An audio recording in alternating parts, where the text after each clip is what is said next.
Hey, Pastor Jeff Fuller with you again. Excited about the different opportunities we have to interview and check in with friends. Just want to remind you the website's hopeforvermont.org, Living Hope Wesleyan Church. You certainly are invited to join us Sunday mornings at 9 for our online worship experience. We continue to worship together individually, but we would love for you not only to join, but to invite a friend, a family member, a neighbor, just to be a part of God's hope in our friendship with one another. Somebody that means a ton to me and used to be here where I am currently sitting is Pastor David Norman. Dave, good to see you. Good to see you, Jeff. And so, first, bring us up to speed. Where are you, and how are you and the family holding up? I am in Mankato, Minnesota, the site of church plant. That's been a long time in the making. I just finished a church planting residency at Celebrate Church in Sioux Falls, South Dakota. And that took 2.5 years. And now we're here to launch a church. And so the family's doing well. My boys are big. Wesley's as tall as me, and he's only 13. And then Jesse is 7, and he's got my opinionation. It's a handful. So Jessica, she is working at a rural hospital about 30 minutes from here, and she is literally front lines with COVID. So if somebody comes in, they suspect that they might have it. She's literally the person that sticks the swab up their nose to get the test, and then she sends it off to Mayo Clinic, and they wait a couple of days to find out whether they have it or not. So she's right there on the front lines, and it's very interesting right now. Well, So definitely praying for you guys. Certainly uncertain times. Could you just talk the viewers through? And we are broadcasting from our church Facebook page as well as the church YouTube account. So some are new and they would not recognize you, but you were in Kansas before you came and pastored Living Hope here in Vermont. Then you went to New York. But could you just talk us through that process from Kansas to Vermont? yeah, I had pastored in Vermont or Kansas for about 4.5 years, and the thing that was perhaps my trademark or legacy there in Kansas was community outreach in a way that it was relevant to the community. And so, in fact, I'm wearing right now a T-shirt from the rodeo that we founded there. Our little church put on a rodeo, and uh, the whole point of that was to develop relationships with people in a way that they understood before we, shared the gospel or anything like that. And I remember after a really successful rodeo, that rodeo had become about the third largest rodeo in the state of Kansas for amateur rodeos. And that's saying something because it's just a town of 500 people. Mm. And after one of the rodeos, I just didn't have, it just felt like I didn't have a lot of enthusiasm happening in the church. And I was like, my ministry's not getting traction here. And so I had felt in my heart for a while that it's time for me to move on. And we came to Vermont. The district superintendent in Kansas was at that time the district superintendent in Vermont. And he had asked me several times whether I would consider coming to that church. And I remember, I turned him down several times. But one day after the rodeo, I called my Kansas superintendent and told him I wanted to resign. I wasn't going to do it that day, but he should know that I'm looking to leave. And within 20 minutes of that phone call, the Vermont superintendent called and said, I really think you need to let me take your resume to this church in Vermont and let's see what happens. And so 2 months later, we were then the pastors of Living Hope. And that happened pretty abruptly. Sorry Yeah. about that feedback. I just want to tell a story that's kind of interesting. I never wanted to become the pastor here. This is a church I grew up going to. We had a conversation one time when you were looking to leave here to go over to New York State. Um, but I have to admit, for us personally, I'm glad you left because I really did, sounding sappy, I gained a great friend in you after your time of pastoring here in Vermont. Could you just talk about Yeah. the process of how God seems to use a difficulty to bring us closer to Him, but also develop relationships and friendships out of the ashes? Well, at that time of my life and my ministry, it was clear that God was using me as somewhat of a triage pastor to keep a church from dying. And I had been at several churches like that. And that one, of course, the Mallorys had pastored there for a long time. And there was a lot of cultural adjustments that needed to be made because Living Hope was part of a different denomination and just coming to the Wesleyan Church. And so there was a lot. In hindsight, it is clear that the reason I was there was to make sure that you became pastor of that church, at least as to have conversations that would lead to you being open to that.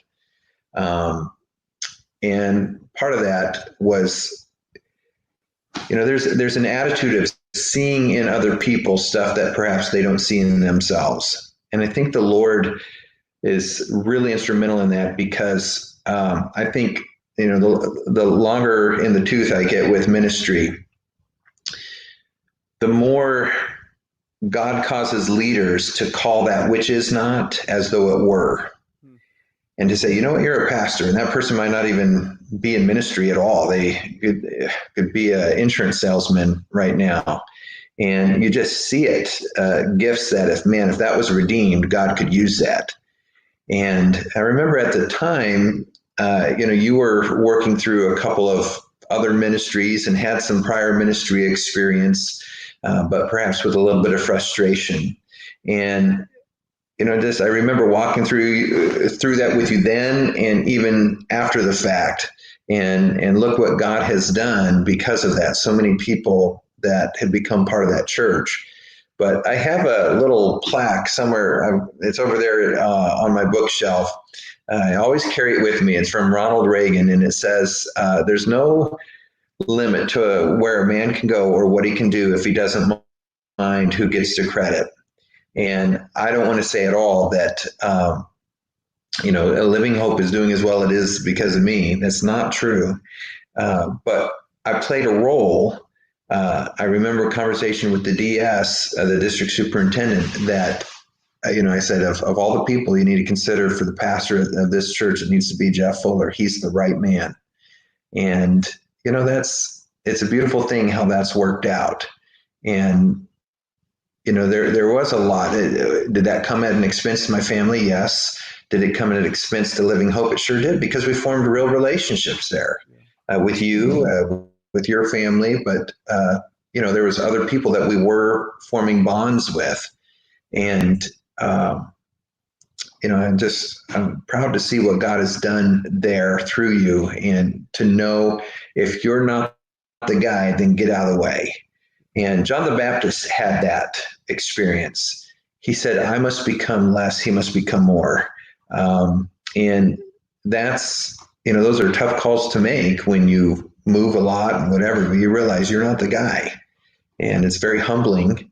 And sometimes, it can get to your head where you start thinking, God, why am I never the guy? Why am I the bridesmaid and not the bride? And I think all of that goes into what God sees down the road. Because the beautiful thing about God is this phrase, and we quote it so much because it's in our worship, and but the Alpha and the Omega, the beginning and the end. I'm hung up on something about God, that he sees everything at once. It's not just that he knows the future. It's that right this moment, he sees my birth, and right this moment, he sees me for who I am right now. And right this moment, he sees my death. And right this moment, he sees a million years from now when we rule and reign with Christ. He sees all that as if it's happening right now, which is why when he introduced himself to Moses, he chose the name I am. I just always am. I'm not was or going to be. I am constant, present, And so that's very reassuring when we have uncertain times, to know that there is a God who sees it all and is not concerned because he's actually experiencing it right now. Yeah, so rewarding. Um, Again, that echo, I apologize. Hey, I don't hear it. going to Mankato, Minnesota, you first did that internship you alluded to at a large church. Could you just share about that Mm-hmm. experience from being from what we would call a normal church here in Vermont to going to a large church? Well, it's very humbling. It's a whole bunch of contrasts, okay? Because there are elements of church life that you would recognize as what you're doing right now. Um, the so there's familiarity that, boy, this is not any different how I would pastor. So in probably 80% of the stuff that goes on at a church of, at the time, well, I was there, is 8,000 people. Um, it feels the same. It's the 20% that is so different. And for me, it was really a deconstructing of David Norman because I had grown accustomed to, because of my personality, first of all, being highly critical of everybody and everything. So to the point that, well, I'm the only one that can do anything because I'm the only one that can do it right. Wow, what arrogance! That's really tough. Um, and the other is just not trusting people to delegate, or I can't entrust them with work. And all of that had to be humbled, and it was humbled constantly. And one of the main things that happened in this church, and is just culturally, that will forever be a part of who I am moving forward, is we have got to allow critics into our life. We have got to allow God to correct us through other people and to call things out, because you can't see your blind spots. You don't know how you're coming across. You have your perspective, what it looks like looking through your eyeballs, what it sounds like speaking through your mouth. You have all that and you're used to it. And if you're like me, well, it's right, because I'm always right. Until you find other people who have I couldn't argue with anybody's credentials at this church, because even the janitor is more qualified than me to pastor a church. And just the truthfulness, the candidness, but always the constant love. And here's the thing: when you learn to be confronted by other people and corrected, uh, and then apologize for your how you've been doing it incorrectly or sinfully even, and still stay with the person and stay in the relationship, I think that's where real love starts to happen. Because we say we have love, but the minute somebody starts preaching a way that we don't like, or getting a little hot with not just preaching, but especially in one-on-one relationships, when somebody calls you out, our initial defensiveness is say, well, who do you think you are? And so I couldn't say that at this church, because they had results that I had never even imagined. And so that humbled me, and I knew better than to push back on it. But it was just so many times that there was some correction going on. And I remember through the times my temper would just get so inflamed that I just was ready to quit. Not just quit. I mean, there's part of me that just wanted to flip the bird and say,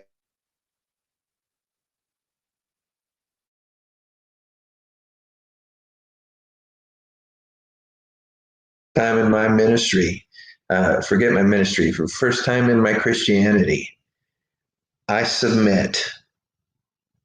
And I stuck it out, and I stayed through that. And through that developed a trust. The first few times it happened, it would take me, man, a month and a half, 2 months to get over the fact that I was corrected. But then, it got a little more used to it and down to 2 weeks. And then by the time I left, give me 2 days and I'll be back. It's fine.